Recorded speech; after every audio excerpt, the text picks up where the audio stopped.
mayam khoi punsi sida nungai na yaifana amadi punsi sangna matagaramna hingadage haibasigi matangdane.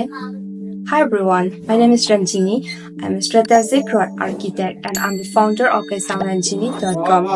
Mayam ngasi topic se domda aduki matik tanaba amadi interesting oigadaba topic ne kaino haba matamda ikigai hariba wahi se sigi se kaino haba matamda aikoi punsida haibade aikoi punsi se matagaramna harauna nungaina yaifana amadi punsi sang hingadage haibatuki matangdani hariba ikigai hariba word se kaidagi lapano haiba matamda Japan da laiba Okinawa haina khangnaba island amada moina already moina mafam da practice tawraga lairamaba concept ama khangneba ko hariba sigi concept se kyagi matik moida kyamki matikana ge haiba matamda mogi punsi sida sigi ikigai se practice tawraga chatpa matamda moi masa sida haidi moida chahiga masaga chana daba thengnayeba ko research tawruba matamda haidi chahi sine yam haloiraga masak sine yam na hawi thokna nau thokna hingbase moi thengnarame aduga mafamda da lairiba mi yambana moi se kaino hai kana da chahi chama gi mathakta yambana lo punsirameba ko kaigino hai matamda hoji ikigai se practice tawpagi neba adu akhoi su dum ikigai se practice tawraga akhoi gi punsi sida akhoi su nu aina harauni aifana haidi moi gumna hai tare ba akhoi su nu aina leibi yae ba maya ado ikigai hai se kaino hai ba se mu mayamna samlapna haidi mathang ai dum explain tawjarake ba ko kaino hai kan da ikigai sidai da pot mari khak chale ba ko maya kaino hai ba matamda hanbada patient aduga anisubada profession anaga ahum subada na mission and mari subada vocation haidla sumaina pot mari khak chale ba ko aduga patient haibasna kaino haiba matamda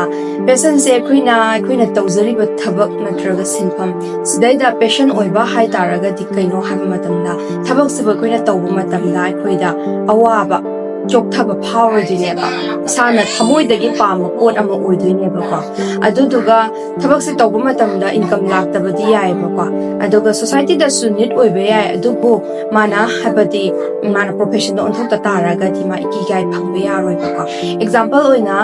patient gi example oina kaino ha kana nupa ma se isai yam nu pamjaba isai se sa kana mayumda dum layeba ma se yam matamda tawbatabu ma haidi profession da all da banina magi earning income ni lakte ba ko adutuna hariba poche ikigai ko biya de ba ko maya adutuga anisubadana kaino haiba matamda profession habisna kaino hai kanda da profession se koina thabak se tawbu matamda mioidu da kaidoge haiba matamda profession se tawbu matamda mana thabak tubo mana khara haizaba oibe yai ba ko khara haizaba oibe yai adutuga magi profession su tawbu matamda magi income su lakani ba ko adutuga society da need oibra haiba society da sunit oigani ba adu tawbutabu profession sidaida kari miss tawge haiba matamda magi thamoina pamjeba pot haiba da adudi oidebe yai ba ko adu mara thamoina pamjaba oi taraga di fare haidi ikigai phangba kaurani ba ndoga ahum subadana kaino haiba kandaida mission sida so kaidoge haiba matamda nupa amana nupi amana haidi mission haina mana tawrakpa thabak sida da mission ne hai taraga di kaidowni haiba matamda mangon sida da haidi mission sida di ma earning la oiba ko mai thamoina pamjaba pot amati oigani ba aduduga society sida need oibra haisu oigani ba ko example oin haira kanda da khoigi thamoi sengna haidi thamoi singna tawjaba social worker hai tare ko lekai gi social worker magi earning gi khandabida thamoi singna chongtho kan da mission amo oina social worker sisu adum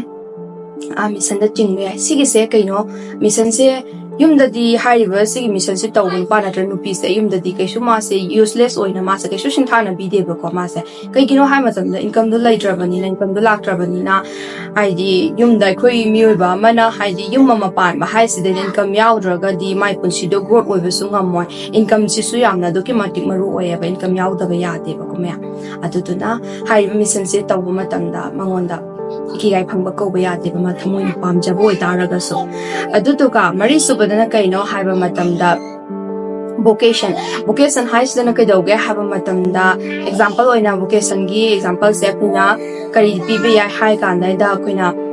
kaino hai tare nongmagi chara talaga chaba mioi hai tare nongmagi suraga chaba mi habadi jugali hai tare ko moisna kedoge haba matamda moida so haidi moigi income di nongma gi adum lakani khusuman phangani ba ko aduga moina tawjari ba thabak to society sida need oibra habadi society sida need oidoine ba ko society da need oigani aduga income so lakani aduga haiba potsa mama sana pamjebra habadudi oiroiba jugali haidi nongmagi khusuman khara phangaga chaba haisibu kyam nungai bo durigene mem kanana pam durigene haidi moina chakhum mai mutana ba tawba thabak neba sibune ba khoina vocation haise aduduna haiba sigi mayam se yauriba mari se pot mari se pulap yaura kanai da aigi thabak tu da natra sinpham du da pulap yawba ngam taragati aikoina thabak tu da natra sinpham du da ikigai phangba haina haiduine ba ko kai kaino haba matam da aigi sinpham sida earning laigada ba society da sunit oigada ba aduduga aina thamoina pamjam pot amaso oidoine ba ko ado haiba sigi mayam se phangagadi aina tawjari bai gi thabak natra sinpham doi ki gai phangba kore aduga somaina aikoi aigi thabak natra sinpham sidai ki gai si phangaga chakki taragadi aina thabak tu bu tawba matamda aingonda awaba nungai da chok thaba haiba du masu ketongda laira roiba ko aduga yam nungaina punsi sangna aigi thabak tu tawjaraga aigi punsi da su hena growth oiba nungai ba ya phaba chawkhatpa mayam si sakang mai khangaga habati aigi su mayam da su contribution ama tawraga aigi punsi da yam nungai ba ama su oidu ne ka maya aduduna mayam su ikigai hairiba concept se practice toraga adongi life to su hena nungai ba chawkhatpa amadi punsi sangbo oimina se haibu se haizaraga nasigi ti mayam matang solution jaraga mayam ado makhata ba topic mayam su kana puraga lakchakhige adonga se gi topics dagi karigumba domna kanai khanbiraga di like share and subscribe to kawbirong gono aduduga nasigi ti matang solution jaraga mayam thank you everyone bye bye I know gold is not enough.